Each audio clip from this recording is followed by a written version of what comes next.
showing you all the parts that you need, hopefully that you need to make a 500 horsepower 400 with a stock stroke, stock crank. I got some updated pistons, aluminum heads. I'm gonna show you all that stuff, but here we go, let's get into it. All right, Mopar people, welcome back to the channel. I'm just Mopar Joe, hanging out with Ed at E&D Machine. He's got a lot going on, but here to pick up my 400 stuff.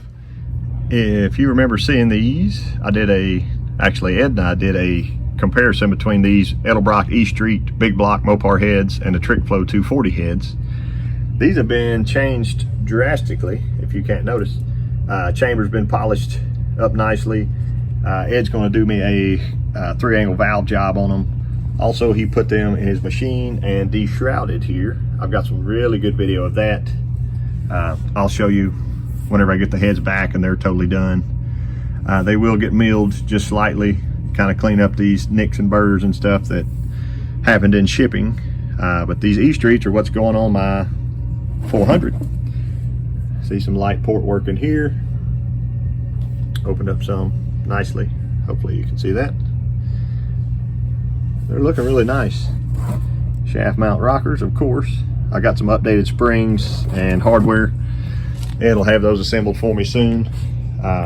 He just got my crank balance, got a picture of video on it. Let's go look at it. Here is my stock 400 crank. You see he's got it in a polisher here. We got a really good video shot of him polishing it too, so that was nice. It looks pretty sharp. He chamfered my oil holes for me here. Just kind of help with lubrication some. I'll show you the flex plate was kind of a different deal on this because the crankshaft itself is externally balanced.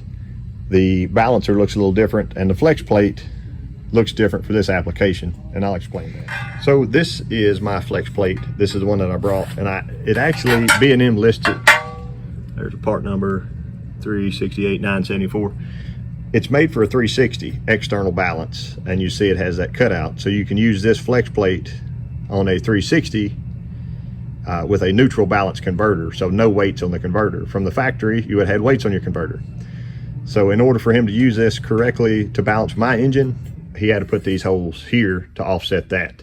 So from what he can tell, the balance is different on a 400 external balance crankshaft versus a 360 external balance.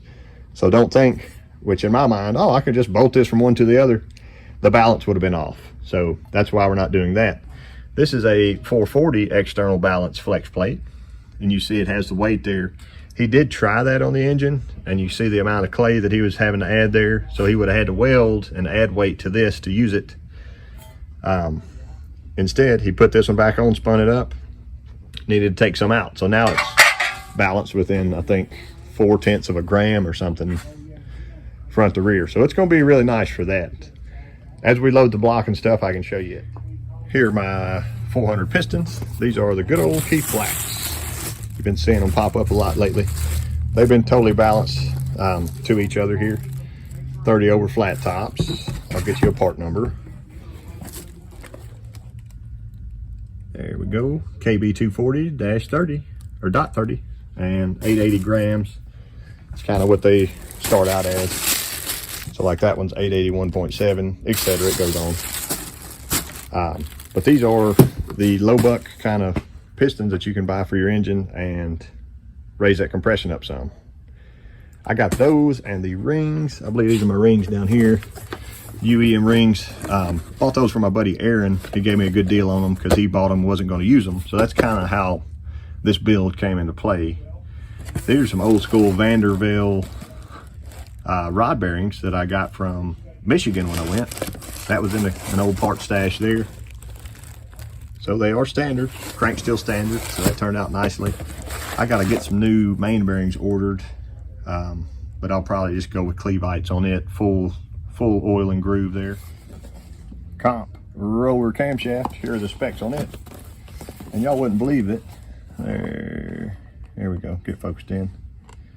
There we are. This cam, I actually bought from Rodney Bird, and Rodney Bird doesn't sell cams to everybody.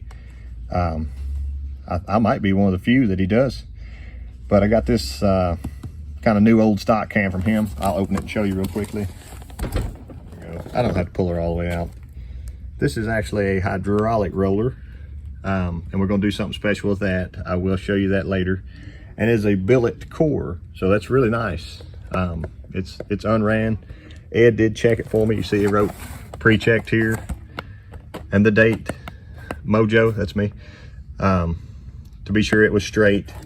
And it is actually, I forgot the run out on it, but it was within half a thousandth or something. So super straight, nice cam, be ready to go. See what else. These are my connecting rods, and they came from 440 Source. Let me show you that box. There we go. 440 Source, part number. So this is kind of their stock replacement style rod. It does have cap screws instead of nuts and studs. A little bit nicer. And I had Ed, he balanced these, drilled them for floating, full floating. See, that one had a little spot there. They've been ran on his machine to full float, and they float nicely now. So they are checked and within spec. Should be nice for a build-up. Weighed. And he also checked the lengths from here to here. Be sure the links weren't funky or something. These are clearly Chinese connecting rods, but the idea behind this build is it's low buck, it's low budget, and these are a little bit nicer than a stock rod and don't break the bank, so that's also sweet. And the final and most important piece, there's that rooster. Block back from Ed's. I've got a couple videos on this showing he recentered the bores. It's been true decked all the way through. He washed it a couple times for me. New brass freeze plugs, ARP main bolts. He checked that line bore for me. Everything's good. New cam bearings. I don't know if you can get to where we see those, but they look nice. There she is. So that's the last piece. I have no idea if it's going to make 500 horsepower, but that is the goal out of this old small 400 block. Probably came factory with 230 or something like that. So y'all stay tuned for that. I appreciate y'all watching, and I'm gonna do a full build series on this, show you every step, and go to a dyno. I know that's what y'all want. Thank y'all for watching. I'll catch you next time.